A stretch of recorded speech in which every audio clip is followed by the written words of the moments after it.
Noël est-elle une fête chrétienne ou païenne? Bonjour à tous. À l'orée de la célébration des fêtes de fin d'année, j'ai pensé qu'il serait important pour nous chrétiens de savoir si Noël est une fête chrétienne ou pas. Dans cet épisode, je veux parler de l'origine de Noël, des contrées dont venait Noël, comment Noël est arrivé jusqu'à nous, l'historique de Noël, en gros, et après, à la fin de cette vidéo, je vais vous donner mon avis sur Noël et si la fête de Noël doit être célébrée par les chrétiens ou pas. Bien avant la naissance de Jésus-Christ, il y avait dans les pays d'Europe et surtout ceux du Nord, une célébration qui était liée au solstice d'hiver. Le solstice d'hiver, c'est le moment où le soleil atteint une position assez spécifique par rapport à la Terre, c'est-à-dire le soleil est le plus proche, la Terre est le plus proche du soleil et à partir de là, nous avons des jours qui deviennent de plus en plus courts. Mais le solstice d'hiver est annonçateur de la période du printemps qui fera que les jours deviennent plus longs et qu'il y ait des nuits moins longues. Et donc, la célébration était basée sur le fait qu'il y aura des jours plus longs. Dans les pays nordiques, cette célébration était appelée la Yule. La Yule était une fête qui était en l'honneur du dieu Odin. On doit comprendre qu'à cette époque, tout ce qu'on ne comprenait pas était relié à un dieu. Donc, le solstice d'hiver étant un phénomène astronomique, les gens l'ont relié à un dieu et c'était le dieu Odin qui était le dieu vénéré dans ces contraintes du monde. Et donc, ce qui fait qu'il y avait des rituels, des sacrifices qui étaient faits en l'honneur de Odin. Et certains sacrifices peuvent être même considérés comme macabres pour nous aujourd'hui. Mais cela était lié aux cultures ou les pratiques des peuples nordiques de cette époque. En ce qui concerne la Rome ancienne, il y avait une fête aussi reliée au solstice d'hiver. Elle commençait à partir du 21, du 22 décembre et durait plusieurs jours. Cette fête était appelée le Saturnal ou la Saturnale. Cette fête était reliée au dieu Saturne et aussi dans le même contexte, c'était une façon de vénérer le dieu qui donnait la possibilité d'avoir le soleil et d'être égayé un peu plus longtemps. Et comme vous pouvez le voir, la Saturne était bien installée dans une population païenne. Ils avaient cette habitude aussi qu'il y avait des rites assez spécifiques pendant la Saturne.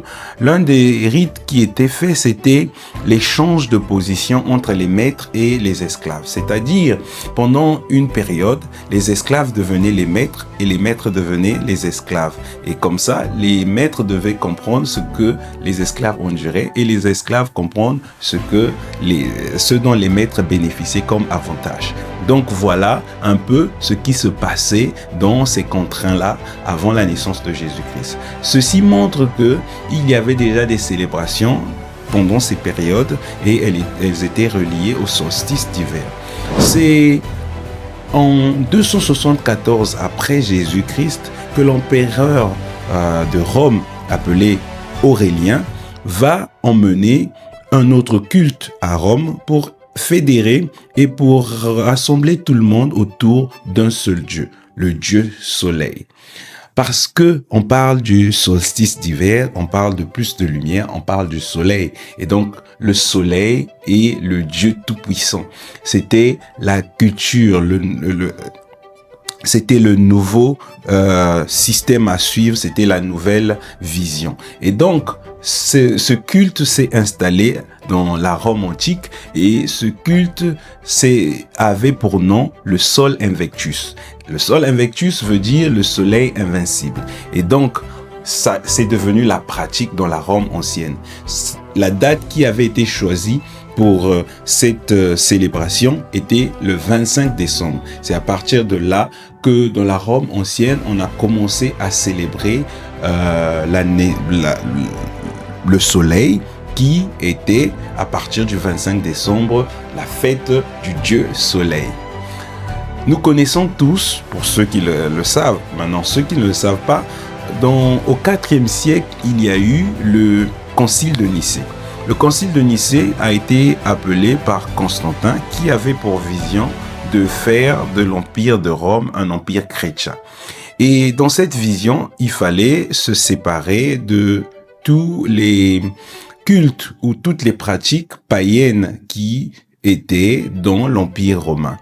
Ce n'est pas Constantin lui-même qui a décrété la date du 25 décembre comme la date de la naissance de Jésus-Christ, mais c'est plus le pape Jules Ier qui, avec l'église installée après le concile de Nicée, a décidé que le 25 décembre, qui était la date du dieu soleil qui apporte la lumière, et Jésus étant la lumière du monde, donc Jésus devait être célébré au début ou le retour du printemps. Et c'est comme ça que le 25 décembre est devenu la date de la naissance de Jésus-Christ. Pour ne pas emmener le peuple à se révolter, ils vont adapter les choses. Et ces adaptations vont faire à ce qu'il y ait un syncrétisme, et nous allons voir la fête de Noël que nous connaissons, où il y a la bûche de Noël ou les sapins de Noël, qui sont des choses qui ne sont pas bibliques, qu'on ne retrouve aucunement dans la Bible. Donc voilà comment le 25 décembre est devenu la naissance de Jésus-Christ. Après un bon bout de temps en Angleterre, précisément, surtout au XVIIe siècle, il y a commencé à avoir une certaine révolte par rapport à la date de Noël, par rapport à la célébration de Noël. Ce sont les puritains. Nous savons que après le concile de Nicée, il y a eu beaucoup de protestants qui se sont levés, dont Calvin. Calvin est le père des puritains. Les puritains vont à l'encontre de Noël parce qu'ils considèrent que Noël n'a pas d'origine chrétienne, premièrement, elle n'a pas de fondation biblique, et que Noël n'est pas une fête chrétienne parce qu'elle a des origines païennes.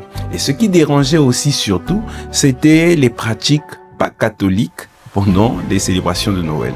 Comme je l'ai dit, le fait qu'il y ait eu un syncrétisme et le fait qu'il fallait adapter les choses pour ne pas déranger les païens a fait à ce que certaines pratiques restent là. Et donc beaucoup, pendant les fêtes de Noël, s'enivrés, ne pratiquaient pas, ne se remémoraient pas du don gratuit qui était Jésus-Christ. Rien n'était relié vraiment à Jésus-Christ. Et donc, les puritains se sont levés contre cela. Cela a duré un moment. C'est en 1660, après la chute du régime puritain et le retour de Charles II au pouvoir, que on va rétablir la fête de Noël, on va réencourager le peuple, la population, de célébrer Noël. Mais c'est pas vraiment à cette date que Noël a vraiment pris de l'ampleur. Noël prend de l'ampleur en 1843 avec l'arrivée de la reine Victoria et du roi Albert qui vont encourager le monde et les gens à célébrer Noël. Et Noël va devenir la fête qu'on connaît. C'est le symbole qui montre cet encouragement, c'est que la reine Victoria a fait installer un grand sapin dans son pays pour montrer qu'il fallait célébrer Noël. Donc Noël est devenu la fête que nous connaissons et elle a pris son expansion avec le christianisme. Autant le christianisme se répandait dans le monde, autant Noël se répandait dans le monde. Et avec le temps aussi, Noël a subi un changement, c'est qu'elle est devenue une fête commerciale parce que elle a été utilisée tout le temps par l'industrie, pour en faire une fête commerciale. Et aujourd'hui, nous connaissons aujourd'hui le Père Noël qui a été ajouté ou qui a été transformé, qui n'a rien à voir avec la foi chrétienne. Donc voilà un peu Noël, comment Noël a commencé et comment Noël est arrivé vers nous. Je voudrais maintenant mettre devant nous les points qui sont soulignés par ceux qui ne voudraient pas célébrer Noël, quelles sont les raisons avancées? L'une des raisons, c'est le fait que Noël n'est pas des origines chrétiennes. Noël n'a pas d'origine chrétienne, mais des origines païennes. La deuxième raison, c'est que dans la Bible, il n'y a aucun endroit où on parle de la naissance de Jésus-Christ comme raison de la célébrer. Et pour répondre à cela, il y a deux choses dont je vais parler. Il faut savoir que le peuple juif n'avait pas tendance à célébrer les anniversaires. Cela n'était pas de coutume. Le peuple juif retenait les dates de fêtes religieuses et non des anniversaires des individus. Cela n'était pas de coutume. Cette coutume a des origines païennes. Elle vient du peuple égyptien. Pour les Égyptiens, quand tu devenais pharaon, cela était considéré comme ta date de naissance. Et donc, chaque année, on célébrait ta date de naissance qui était la date où tu devenais pharaon. C'est à partir de là qu'est venue la célébration des dates de fêtes d'anniversaire et qui est devenue culturelle. Cela a commencé en Égypte, c'est étendu partout dans le monde. Aujourd'hui, même les Juifs célèbrent les anniversaires. Donc, il faut aussi savoir que le fait de porter des alliances a une origine païenne. Cela ne vient pas de la Bible. Il n'y a aucun endroit dans la Bible où, pendant les mariages, il fallait porter des alliances. Cela a des origines païennes, ça vient de l'Égypte qui scellait les alliances de mariage avec des anneaux. Mais est-ce que cela est néfaste pour nous? Je ne pense pas. Donc voilà pourquoi nous avons adopté cette pratique de porter les alliances pendant les mariages. Donc, est-ce que le fait que cela soit d'origine païenne, il faut tout jeter? Est-ce que le fait que la culture des Juifs ne célébrait pas Noël nous empêche aussi de célébrer cela? C'est une question que je pose.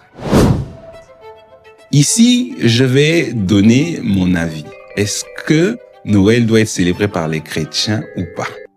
Alors, mon avis est, si tu penses que tu veux célébrer Noël parce que, en tant que chrétien, c'est une opportunité pour toi de te remémorer du don gratuit de Dieu pour l'humanité, cela est une bonne chose. Si tu penses que Noël est une fête païenne et que tu es chrétien ou que tu ne veux pas célébrer Noël, c'est aussi une bonne chose pour toi. Je vais prendre l'exemple de l'apôtre Paul. L'apôtre Paul, quand il arrive à Corinthe, on lui demande si cela était mauvais de manger des viandes sacrifiées aux idoles. Paul a répondu en disant qu'il n'y a qu'un seul Dieu, il y a en Jésus-Christ. Cela veut dire que les idoles, pour nous les chrétiens, on n'a aucun lien avec eux. Alors, cela dépendait de ta conscience et de ton état, de comment tu manges cette viande. Est-ce que tu la manges parce que c'est un don gratuit de Dieu et que tu lui rends grâce par rapport à cela? Un don gratuit de Dieu, non, c'est que c'est de la viande, que tu considères que c'est Dieu qui a fabriqué toute chose et que tu peux manger cette viande, ou en mangeant la viande, tu te dis que ça a été sacrifié aux idoles, alors je ne veux pas la manger. Dans ce cadre-là, c'est ta conscience et c'est ton état qui joue un rôle. Alors, si tu penses que ce n'est que de la viande et je peux la bénir et la manger, tu la manges. Si tu penses que c'est une viande sacrifiée aux idoles et que tu ne peux pas la manger, ne la mange pas. Mais je rappelle, il n'y a qu'un seul Dieu en Jésus-Christ. Donc, ceci est ma position. Pour moi, je célèbre Noël. Noël est une occasion pour moi de dire gloire à Dieu dans les lieux très hauts et paix sur la terre parmi les hommes qui l'agréent. Noël est une opportunité pour moi de remercier le Seigneur d'être venu et d'avoir accepté de mourir à la croix. Noël n'est pas une fête commerciale pour moi, rien de sortir et de faire la fête, mais de passer ce moment avec des frères et des sœurs d'église ou chrétiens, je préfère dire ça parce que quand on dit église, on confond souvent. Pour moi, l'église, c'est tous ces chrétiens du monde entier et de célébrer au même moment le Christ qui nous a été donné comme offrande. Alors, ceci est très important ce que je vais dire maintenant.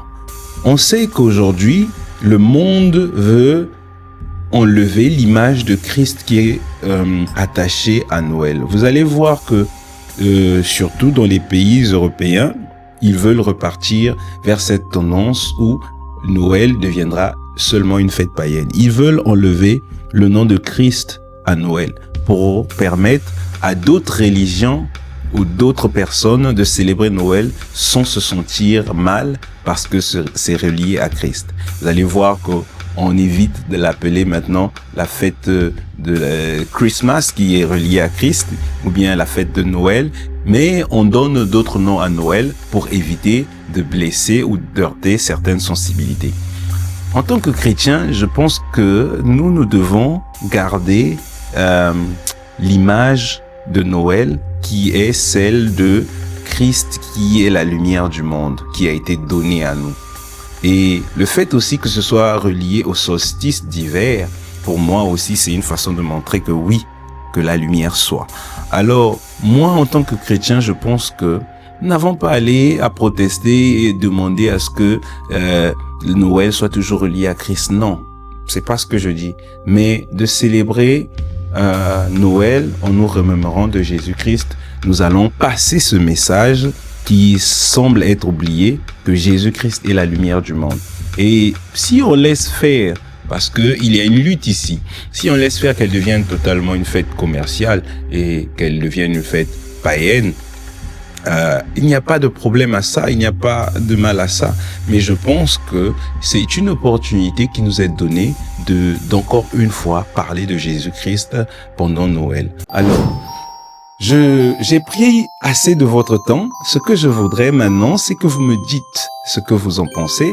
Est-ce que pour vous, Noël est une fête chrétienne ou païenne? Est-ce que le fait d'avoir appris que les anniversaires avaient des origines païennes ou que les alliances avaient une origine païenne, vous allez arrêter de porter des alliances? Est-ce que vous étiez déjà au courant de toutes ces choses? Il est important de partager et de me dire ce que vous en pensez parce que ça va aider aussi à d'autres de lire et de comprendre ce que vous pensez et de se faire une idée.